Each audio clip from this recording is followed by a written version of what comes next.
నా కళ్ళతో ఉండండి రా జాను. మిమ్మల్ని ఏమన్నాను జాను, బిడ్డల్ని చూడాలనుందా? ఊరుకో. పెళ్ళాలకు దాసులై వాళ్ళు మనల్ని అవమానించి ఇంట్లోంచి వెళ్ళిపోయినందుకు ఆఖరి దాకా పౌరుషంగానే ఉందామని అనుకున్నాను. All right, all right. నా కోసం కాకపోయినా నీ కోసమని వెళ్ళి తీసుకొస్తాను. రేపు వెళ్తాను. దిగులు పడకు, దిగులు పడకు.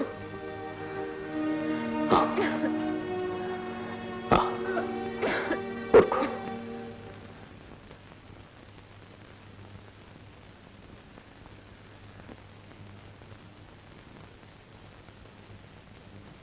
దుర్గా, దుర్గా, దుర్గా, కాఫీ.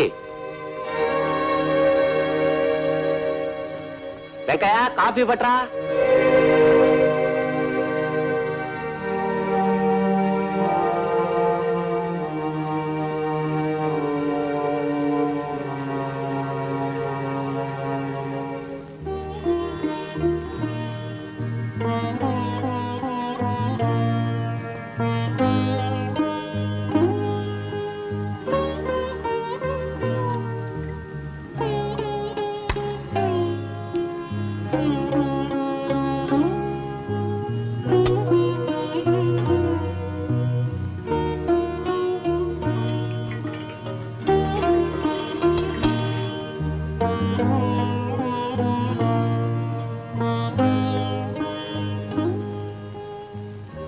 బాబు, అన్నా నువ్వా? ఎప్పుడొచ్చావు? అదే నువ్వు దుర్గను కాఫీ అడుగుతున్నప్పుడు వచ్చాను. పాపం దుర్గ ఇంట్లో లేనట్లుంది. తీసుకురాయను. కాఫీ నువ్వు తీసుకొచ్చావా? రోజు మీ అమ్మకు కాఫీ చేసి ఇవ్వటం బాగా అలవాటు అయిపోయింది, అందుకే చేశాను. తీసుకో. నాన్న, నేను ఇంటికి వద్దాం అనుకున్నాను. మొన్న గోపి కనిపించి. అయితే మేము ఇంకా గుర్తున్నాం అనమాట. చాలా సంతోషం. బజార్ పని అంటే తల తిరిగిపోతుంది. ఓ మావయ్య గారా, ఎప్పుడు వచ్చారు? కాఫీ తీసుకున్నారా? నేను స్నానం చేసి వస్తాను, కాస్త ఫ్రెష్ గా ఉంటుంది. మళ్ళీ మర్చిపోతానేమో, ఆ శంకలాంటి సేటికి 6,000 ఇవ్వాలి. వాడేదో పెద్ద కొంప మునిగిపోయేట్టు రోడ్డు మీద కారాపి మరీ గొడవ చేశాడు. ముందెళ్ళి ఆ పనేదో కాస్త చూడండి. ఇంకో విషయం, మా ఫ్రెండ్స్ అంతా కలిసి పాండిచేరి టూర్ ఏర్పాటు చేసుకున్నాం. ఎంత? Only 5 days. మీరు ఇల్లు అది చాలా జాగ్రత్తగా చూడాలి. ఇంట్లో కాస్ట్లీ సామాన్లు అవి ఎక్కువగా ఉన్నాయి. మరి నేను ఇంట్లో లేను కదా అని మీరు ఊరి మీద తిరుగుతారేమో. అన్నట్టు ఇంకో ముఖ్యమైన విషయం, నా కుక్కలు. వీటిని చాలా జాగ్రత్తగా చూడాలి. టైంకి పాలు అది ఇవ్వాలి. నేను ఇప్పుడు స్నానం చేసి వస్తాను. అమ్మ బాగుందా? మీ అమ్మ బాగానే ఉంది నాయన. అయినా ఎలా ఉంటే మాత్రం నువ్వు చేయగలిగింది ఏముంది? ఈ ఇంటిని కుక్కల్ని బాగా చూసుకోవాలి కదా. బాగా కాపలాకాయి. వస్తా.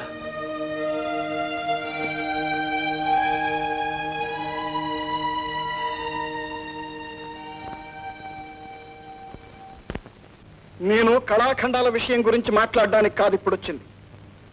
అంతకన్నా ముఖ్యమైన విషయం మాట్లాడాలి. మీ హైదరాబాద్ ప్రోగ్రాంకి నా డబ్బు 5,000 రూపాయలు మొదలు పెట్టాను. అలాగే విశాఖపట్నానికి 5,000 రూపాయలు మళ్ళీ నా డబ్బు ఎక్స్ట్రా ఖర్చు అయింది. మొన్న బెజవాడలో 10,000 రూపాయలు అయింది. ఆ 3 ప్రోగ్రామ్స్ జరగలేదు కదండి. జరిగినా జరగకపోయినా నా డబ్బు ఖర్చు అయిందిగా. ఇప్పుడు ఏమంటారు? డబ్బు మొదలు పెట్టిన వాడు ఏమంటాడు? నా అప్పు తీర్చమంటాను. ఇప్పుడు మా దగ్గర అంత డబ్బు లేదు. త్వరలో వస్తుందని నమ్మకం కూడా లేదు. భలేవారే, నన్ను కోర్టుకెళ్ళమని జోక్ చేస్తున్నారా ఏమిటి? కోర్టుకు వెళ్తారా? మరేం చేయమంటారో మీరే చెప్పండి. ఏం బెదిరిస్తున్నారా? ఎంత మాట! నా తదుపరి కార్యక్రమాన్ని తమకి మనవి చేసుకుంటున్నాను. మళ్ళీ 4 రోజుల్లో వస్తాను. నా డబ్బు నాకు రెడీగా ఉంచండి. సెలవా మరి? ఓ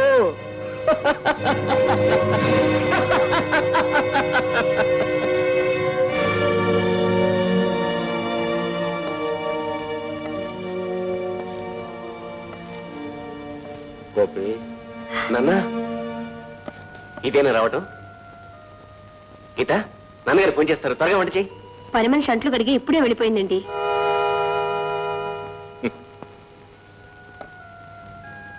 నిన్ను చూసిపోదామని వచ్చాను. చూశాను. కడుపు నిండిపోయింది. చిన్నప్పుడు తప్పిపోయిన మీ కొడుకునమ్మా.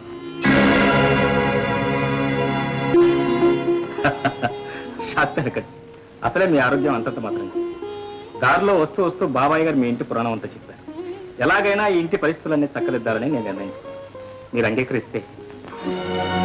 నువ్వు మా కొడుకు అని చెప్పిన ఒక్క అబద్ధం నిజమైతే ఎంత బాగుంటుందో అనిపిస్తుంది.